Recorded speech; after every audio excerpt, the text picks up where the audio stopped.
Everyone, should I eat the quake fruit? Should I eat the quake fruit? I think it's bad for tornado, but I don't know if I'm gonna eat it or not. And should I eat the rocket fruit? Should I eat the rocket fruit, guys? I think it's better. Nice. Okay.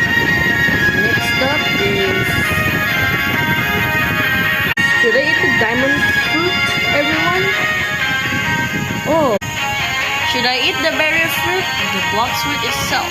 I think, and the cheese, also known as the cheeseburger sand.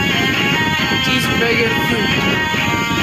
Should I eat the sand fruit? And next, for 100 subscribers, should I eat my ice fruit though? My ice fruit. Okay guys, I'm gonna start. Bye guys.